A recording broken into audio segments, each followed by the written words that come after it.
Hi, my name is Matt. Today I'm going to show you the fastest way to build a Minecraft neighborhood. So I'm going to run you through the 10 steps. So let's start with number one. Number one, I know this is 4 floors, but pretend that it's 3. The first floor is your ground floor shop, and then you're going to want to have a staircase. It's important to have large windows so when you're walking by, people can look in, see what you have in your shop, and then maybe they'll come in and spend money. Once you're done that, we're going to build the second floor. So the idea is to have this second floor as a stackable floor. So it's very easy to expand vertically. Next, you're going to go up to the top floor, and then you're just going to add the roof. So here we have a parapet to keep the water in, and then you have this thing called a cornice. On your roof, you can design some sort of overrun. The idea is just to have the stairs go up, and then you have a door for your rooftop access. Step number 2, you're going to take this building, look at the more thin facade, you're going to copy it, rotate it, and then paste it. Now the idea, since not all of the buildings are going to be the same height, you can go ahead and vary the height. So if you decided to build your first template as 3 tall,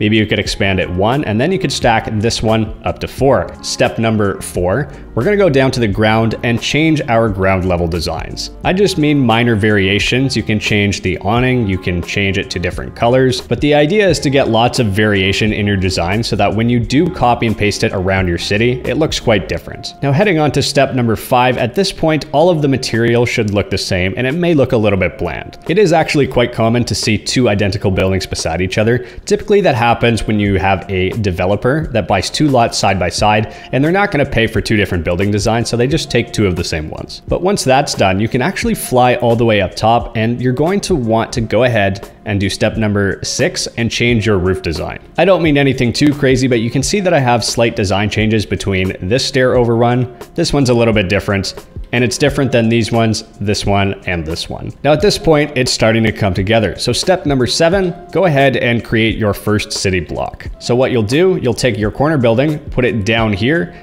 and then there you go, you have 2 corners. Repeat the process on the other side with your middle buildings, and then you can repeat the previous steps if you'd like to vary it a little bit more. Now that you have your first city block, you can start to add some random HVAC equipment on it. Well, by random, I mean semi-random. See how it sort of follows a pattern of going over the edge, down, and then if it goes down far enough, it'll split off into different sections. Same idea here, but instead of going all the way down like this corner, it goes onto a roof, crosses it, and then continues downwards. But this building actually brings us into our next step. Step number 9, whenever you want to actually make a custom building, you can just replace one. This is not your city. These are all filler buildings. Now I thought this street looked a little bit boring, so I went ahead and just changed the materials. Now this is quite a simple fix. Change the bottom up a little bit, but if you do want to make it a little bit more complex, you could maybe do something like this. Replace 1 or 2 of your buildings, or in this case, maybe 3 or 4, depending on the size of the footprint, and then you can go ahead and make them a little bit taller, or shorter too if you really want to. This one is 2 floors, and then up top I just added some sort of advertisement. Now at this point you might have a handful of city blocks. You can go ahead, change a lot of the heights,